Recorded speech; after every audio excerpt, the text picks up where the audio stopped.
ICP at the price of $500 during this bull run. That's still my price target. That's not changing. And even though that's not financial advice nor a guarantee, the reason why I think so is because the more I thought about it, the more I realized just how much more complete CACA a lot of the projects are as of right now when compared to the internet computer. I mean, a lot of them just feel like trash. Take this into consideration. People like to say that Ethereum, it's the best out there, it's the greatest. Well, I disagree because something like the internet computer does exist. First of all, the internet computer, statistically speaking, is actually currently the world's most productive blockchain, which is ridiculous. But there's even more to that because you take a look at people like to say that, oh, wow, we can get so much smart contract data on Ethereum. Well, I don't really agree with that because you take a look at for $1 worth of smart contract data on Ethereum, you can get only around 44 bytes. That's trash, man. You take a look at on the internet computer, on the flip side, you can get over 200 million bytes. I mean, that right there is like a totally night and day difference. Furthermore, we take a look at how the average cost per instruction on the internet computer is over 44 million times less expensive than Ethereum. I mean, carajo, porra. That's insane. So really, if people say that Ethereum is the best, I disagree. Maybe bigger, may have more fans, more hype, but I think that fundamentally, the internet computer is just miles ahead. I think it's far better. And also its purpose, I think, is much more greater because you take a look at how it's trying to decentralize the internet. You know, this right here, I think is very crucial because, you know, the internet as of right now is arguably very centralized. So decentralization does bring a lot of benefits where it makes it, you know, potentially allowing for more freedom and as well as not necessarily being controlled by, you know, big tech giants, so to speak. Also on top of that, it's even focused on decentralized AI. Yeah, you heard that right. I'm talking about not just your regular old AI. We're talking about decentralized AI, which actually brings a lot of benefits because as you all know, through decentralization, things usually become a lot more scalable and as well as potentially having better security as well.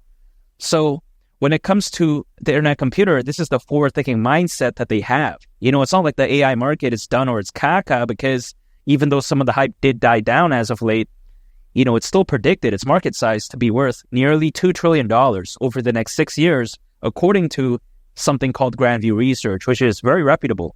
So I think the AI market is far from over, and they know what they're doing here. Also, let's not forget, ICP at the price of $500 isn't some ridiculous nonsense because if it were to go to that price, considering current circulating supply, market cap would be around $235 billion. Not insane, by the way, because you take a look at how Ethereum at one point reached over $550 billion in market cap. That's over $500 billion. Could you imagine that? That's bigger than a lot of countries' GDP. And I do believe that the internet computer is just much better. So if Ethereum can reach over 550 billion, why can't ICP at least go to around, 235 billion? Not too much to ask for, especially when you consider this.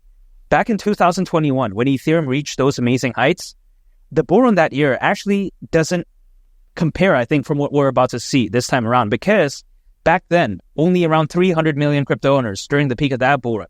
You fast forward to today, according to Crypto.com research, there's over 600 million crypto owners. And this figure is increasing, by the way. So if you take a look at it, potentially this bull run could dwarf what we saw back in 2021. I think with that many new crypto owners, the FOMO, the buying pressure, the buying volume could be insane. With around 300 million crypto owners, Ethereum around $550 billion in market cap. Now this time around with over 600 million crypto owners, ICP again at around 235 billion doesn't seem too crazy. Especially as of right now, people are having more time to understand what this project is all about, what it's trying to do, what it's trying to achieve. So this is actually a blessing in disguise when people say, oh, things are kind of looking boring. I don't view it that way because I view it as a time for people to research and people to actually know what they're quite essentially hypothetically getting into. And for me, I already know what I'm getting into. That's why I'm continuing to dollar cost average. I'm not giving up. I'm acquiring anytime earned income. I'm holding and I'm just waiting. Because also, let's take this into consideration. Bitcoin, I think it's far from over. I think as it goes to the price of 100,000, 150,000, the altcoin season naturally is going to look so impressive. But I think it's just a matter of time. You take a look at the Bitcoin ETF, the number of institutional investors. I think the sky's the limit. And now, of course, this type of stuff doesn't happen like overnight, usually, at least from when I'm making this video, because typically altcoins, they peak anywhere between a year and a half to half a year after a Bitcoin halving event. And now we all know that the Bitcoin halving event happened a number of months ago back in April. So that's anywhere between October this year to October next year for altcoins to peak. Not so bad. I've been believing in ICP ever since 2022 and waiting potentially in a worst case scenario a little bit over a year from right now to see what it's truly capable of. I don't mind at all. I waited for that long. I'm not going to give up right now. I feel like I'm nearing the end of the marathon, so to speak, in terms of my acquisition phase. I'm not going to FOMO into ICP later on when it pumps like 10, 20x. I'm not going to do that, man. I want to FOMO in right now. So then when that does happen, I'll be chilling. That's like cruise control time. I don't want to be FOMOing later on. I want to be, saying, oh yeah, it's time to get ICP. It's at the price of $200. No, man. I'm focusing on it right now. That's why I can continue into dollar cost average. I think better days are still ahead. All I got to do is just stay patient and just wait, because when something's this amazing, ICP, at the price of $500, that wouldn't surprise me whatsoever during this bull run, especially with all the bullish factors that could very well allow for this bull run to be that amazing. And make sure to subscribe if you gain value from this video. I'd greatly appreciate it. It's been Lee the Captain. I'll catch y'all on the next one. I'm out. Peace. Bye.